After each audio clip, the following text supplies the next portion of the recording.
Good morning everyone, welcome back to your beloved drawback chess speedrun, the series in which I always reveal my drawbacks and then there is a guy complaining about my testosterone in the comment section. But guess what? The win rate has always been 100% all these years and I have never lost even a single game. Let's go. Today we are climbing from 2200 to 2300 rating points, left to right. Unless you just moved to the rightmost file, you must move to a file to the right of where you last moved. Absolutely impossible. Reveal drawback to opponent. E4. So basically every time when I try to attack something, he can just move that thing to another square, and then my pieces will be forced to move to that square. A pretty difficult rule to think of, so let us hope that my opponent doesn't make sense of it. F6. F4. Your opponent revealed their drawback, haunted. You can't move to a square that you have captured on. Aha. Now that sounds very difficult. I say that we have a pretty decent chance. E5. I can only move more right than the F file. D6. He also doesn't want to take my pawn. I'll take then. Bishop takes H3. Aha. That should be really good for me. G takes H3. That square is relatively close to my king. At some point I will eventually maneuver my king to H3, and then my opponent will never be able to take him anymore due to his drawback. Knight C6. Free move, E takes F6. Knight takes F6. Bishop G2. I mean now he can take my e-pawn because I won't be able to take back due to my drawback, but then the e5 square will be completely untouchable for him. I can even march my king all the way up there. Even faster than going to H3. Queen E7. More right than the G file, H4 is kinda forced. It's funny that even though my e-pawn is so obviously hanging, there is still absolutely no way for him to take it without completely destroying his entire game. My opponent left the game and let his time runs out. Well, I mean at the end of the day, a win is a win. Second game, let's go.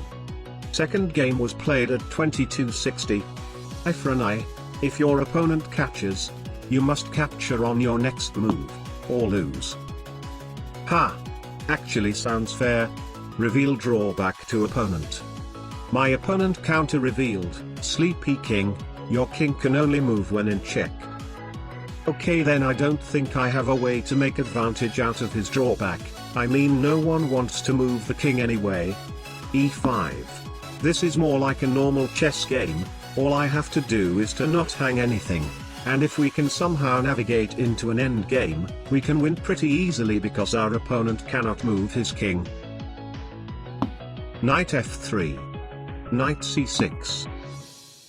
D4. Aha. If I take his pawn, knight takes, queen takes, I won't be able to make any captures, which means I lose the game to my drawback. I must not make the first capture in any equal trades. D6 instead.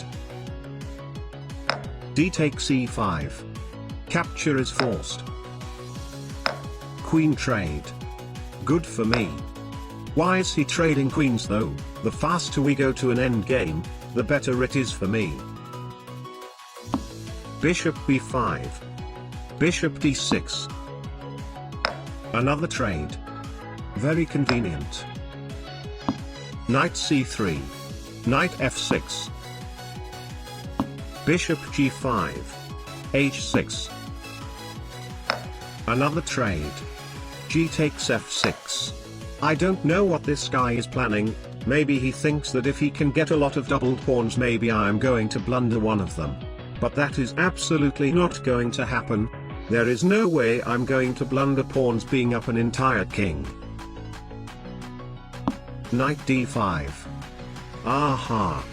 I can take his knight, but then he takes D5 wins the game for him due to my drawback. Bishop E7 instead.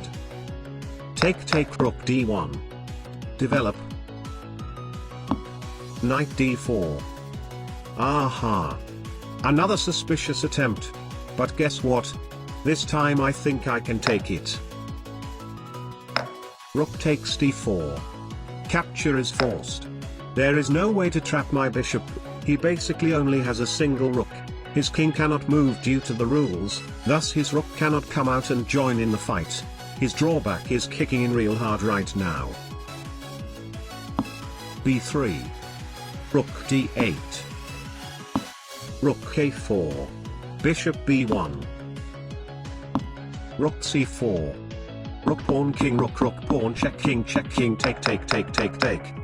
At this point it is pretty obvious that there is no way for my opponent to win anymore. The next 10 moves is basically me moving my pawns to promotion. King d2, b3. I win due to my opponent's drawback. I mean, this was basically a stalemate, but the website decided that I win because stalemate due to my opponent's drawback. That is 100% very fair. Third game, let's go. Third game was played at 2300 rating points. We are getting to the way too dang section of the chess industry. Messy divorce. Your pieces can't move from the queen side to the king side or vice versa. That sounds so dead. Reveal drawback to opponent. How am I supposed to win though? My opponent can just move all his pieces to the king side and all out attack my king. There is nothing my pieces on the queen side can do. Even if I promote all of the queen side pawns to queens, it still doesn't mean anything. My opponent counter revealed. Simplifier. If you can capture a piece with a piece of lesser or equal value, you must. Okay, normally I would have been very happy to see that, but against my drawback, his king on the king's side is completely immune to my queen on the queen side. d5. It's fine. I'll buy myself some time to think of a plan. E takes d5 is forced. c6. D takes c6 is forced. e5. C takes b7 is forced. Bishop takes b7. I can think of nothing. c3. Bishop e7. Bishop e2. I cannot take his g-pawn because there is an invisible wall blocking the way. Aggressive. Why bishop e2 though? He should be developing his queen side and then move all of them to the king side, not like this. Bishop f3. Aha. That blunders the entire game. Bishop takes f2 check. Bishop takes b7 is forced. Bishop takes the king. For real. I can't believe I actually won that. Drawback chess speedrun today. 100% win rate.